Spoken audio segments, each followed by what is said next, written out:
Plus de 1000 ans d'existence, 400 000 habitants, ville riche d'un patrimoine architectural unique.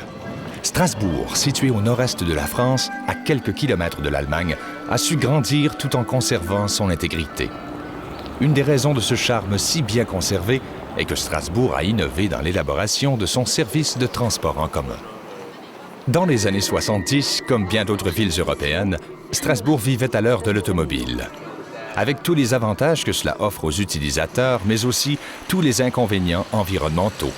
Augmentation de la pollution, trafic routier de plus en plus lourd, bruit de plus en plus agressant. Pour contrer cet envahissement, élus et urbanistes ont établi les bases de ce que serait la ville dans les années 2000.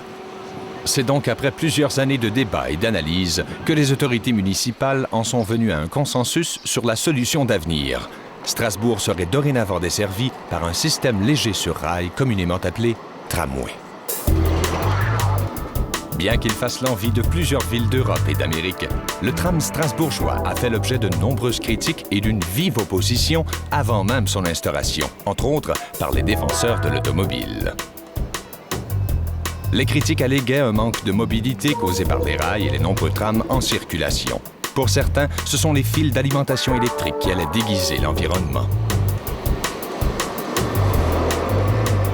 Mais pour les automobilistes, le vrai drame était la perte des voies d'accès transurbaines, car une fois le tram en place, plus question de traverser la ville par le centre.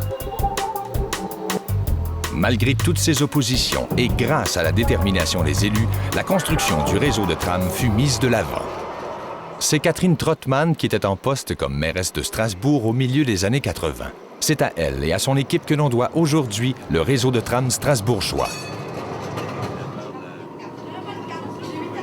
Dès le départ, on voulait innover et se démarquer des trams traditionnels, massifs et bruyants. Les idées qui ont mené le projet étaient donc bien arrêtées. Le tram devait permettre un accès facile à tous. De la poussette aux gens à mobilité restreinte, son accès devait être le plus naturel et le plus facile possible. Il devait posséder une grande surface vitrée pour qu'il soit lumineux de l'intérieur et transparent de l'extérieur. Finalement, il devait être silencieux. Ainsi, les bases d'un tramway s'intégrant le plus possible à son environnement étaient lancées. Après avoir reçu ces spécifications, les ingénieurs n'avaient plus qu'à se mettre au travail et concevoir cette machine du futur. Pour en arriver à un tel résultat, des coûts supplémentaires étaient à prévoir.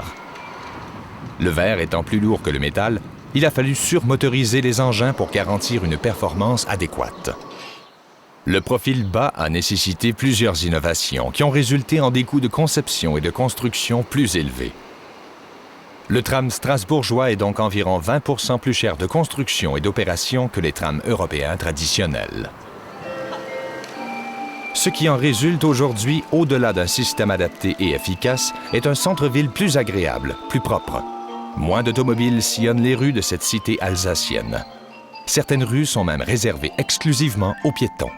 C'est que l'objet était tellement parfait qu'il est devenu le projet à lui tout seul. Alors qu'en même temps, on a aménagé la place Kléber, on faisait des zones piétonnes, on a aménagé sur la première ligne un peu plus de 30 hectares d'espace public. Donc, quand on commence à compter l'espace public en hectares, ça devient sérieux. La place Kléber, autrefois très encombrée par les véhicules automobiles et servant la plupart du temps de stationnement, est maintenant une place très fréquentée. Les touristes et les habitants de Strasbourg l'envahissent quotidiennement, notamment lors du marché public. Chose impensable avant l'arrivée du réseau de tram. Une augmentation de la fréquentation de 75% entre 1992 et 2001. Là, je parle du réseau tram plus bus. Pour atteindre ce succès d'achalandage, il y avait des mesures à considérer impérativement. S'assurer de la fiabilité du système. Le tram se devait d'être agréable et convivial pour les utilisateurs. Et des stationnements périphériques devaient être aménagés pour en faciliter l'utilisation par les gens résidant à l'extérieur. Pour appuyer cette efficacité technique, les autorités ont convenu de diminuer les places de stationnement disponibles au centre-ville et d'en augmenter les coûts de location. Ces mesures ainsi mises en place font en sorte qu'il devient très avantageux d'utiliser le transport en commun. Aujourd'hui, faisant référence à travers le monde, le réseau de tram strasbourgeois est un succès qu'on aimerait bien voir dans sa cour. Il constitue une réussite à la fois sur le plan technique que sur le plan de la fiabilité. Sur sa ligne principale, durant les heures de pointe, le tram est rempli à pleine capacité. La population l'a adopté. Et depuis sa mise en service en 1992, le réseau a pris de l'expansion à 3 reprises. Et ça continue.